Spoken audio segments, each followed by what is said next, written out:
Olá pessoal, tudo bem? Estamos aqui para mais um vídeo. Meu nome é João e hoje vamos falar sobre Vigilante, My Hero Academia iLegals. Então já deixa seu gostei, inscreve-se no canal, ativa o sininho para não perder nada, nenhum vídeo sobre livros, quadrinhos, mangás que eu publico por aqui. Comenta se você já leu este spin-off de, lógico, My Hero Academia. Então você já conhece o mundo de My Hero Academia, que eu inclusive estou fazendo resenhas no formato shorts, tá? Confiram lá, tá bem legal.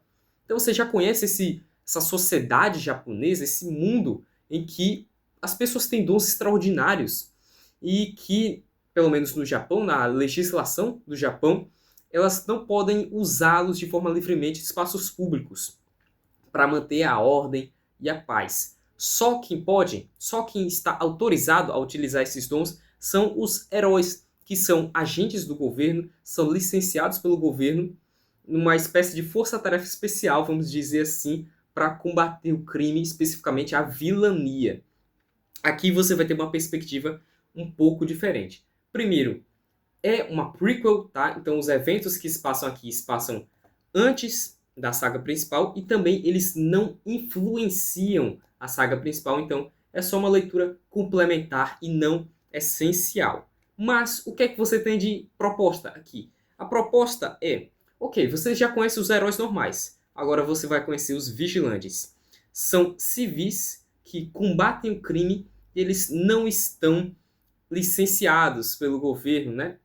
Então, em tese, eles são fora, são pessoas que estão fora da lei, tá bom? Então, você vai acompanhar alguns dos personagens que estão nessa situação aí de serem vigilantes. E o nosso protagonista é um jovem universitário, um calouro de 19 anos, um jovem adulto, o que já contrasta bastante com o que é o Midoriya, né, protagonista do My Hero Academia, que é um colegial de 15 anos, então as preocupações dele são totalmente outras, a personalidade dele é totalmente outra. Ele é, em todos os sentidos, um personagem muito mais pé no chão que o Midoriya, que é aquele protagonista do Battle Shonen, que ele quer ser o melhor e tudo mais. E aí ele passa por todo aquele arco do protagonista do Battle Shonen, que é muito característico.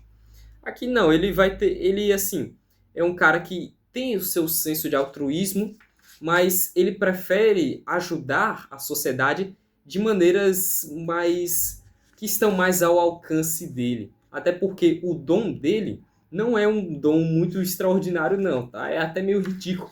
Ele consegue deslizar pelas superfícies, caso ele esteja com pelo menos 3 dos seus membros naquela superfície, né? Então, vamos dizer assim, ele consegue sair rapidinho pelo chão se ele estiver nessa posição aqui, até um pouco ridícula, tá? Mas coisas vão acontecer e ele vai se deparar com uma injustiça. E ele, mediante isso, não pode ficar parado, mas ele não é tão poderoso assim.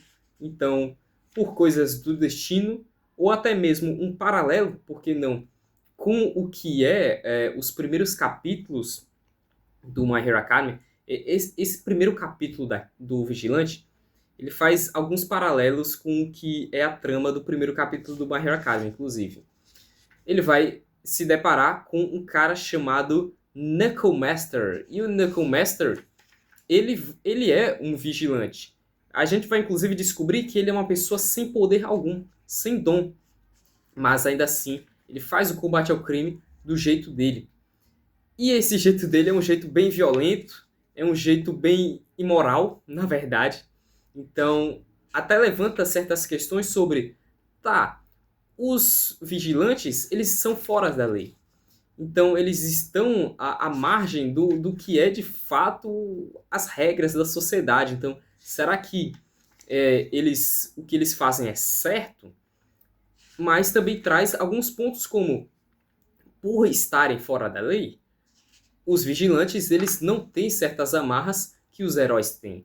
Então eles estão, vamos dizer assim, liberados para utilizar de métodos e conseguir derrotar certos inimigos de jeitos que os heróis normalmente não fariam. Fora que eles também, é até dito pelo Knuckle Master que ele consegue acabar com uma briga antes que ela comece, ou acabar com um vilão antes que ele cometa algum crime e tal. O que, lógico, está errado, né? É contra a lei, mas assim é um dos métodos desses vigilantes. E o nosso protagonista, ele vai se tornar um vigilante, tá? Inicialmente ele vai se chamar Nice Guy, né? O nome de herói dele, vamos dizer assim.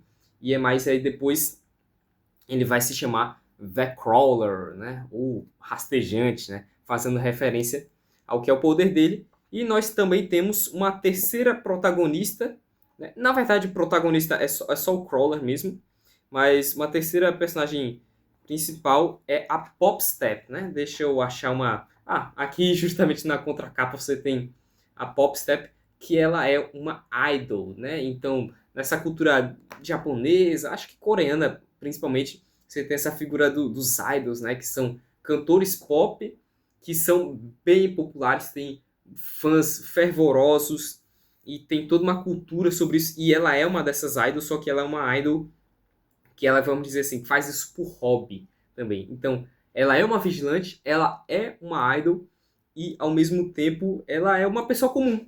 Afinal de contas, todos esses personagens são pessoas comuns, que são estudantes, trabalhadores, que têm sua rotina durante o dia e à noite eles vão fazer a sua patrulha.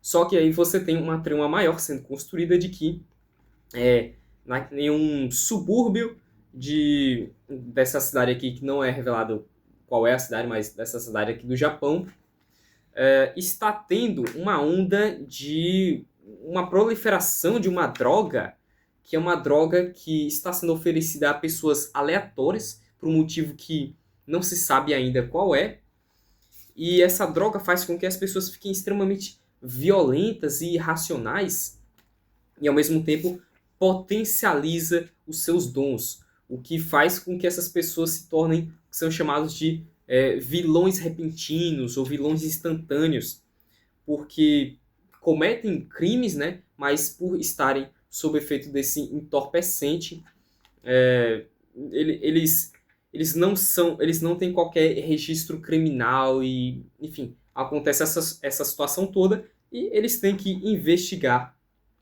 tudo isso, tá? Algumas características aqui também é um quadrinho que ele explora mais a parte da polícia nesse mundo de My Hero Academia, alguns personagens que você já conhece, alguns heróis que você já conhece, mas principalmente o núcleo da polícia ele é mais presente, tá? Também ele tem um humor diferente. Ele é um humor um pouco mais escrachado, ele é um humor um pouco... Ele tem um tom bem mais leve do que é a saga principal do My Hero Academia. Não que necessariamente seja melhor ou pior, mas eu gostei bastante, tá? Gostei bastante das personagens que são apresentadas, gostei do tom da história, gostei da proposta. A trama até aqui parece que está construindo para algo maior, mas que ainda assim é pé no chão. Então, nossa, eu gostei bastante desse primeiro contato, desse primeiro volume aqui do iLegals. Gostei bastante mesmo. E fica a recomendação, principalmente se você já gostou da saga principal de My Hero Academia, tá bom? Então, no mais é isso, tá, minha gente? Veio também esse marca-página aqui no primeiro volume, ó, da editora JBC. E é isso, tá? Muito obrigado. Até a próxima. Tchau.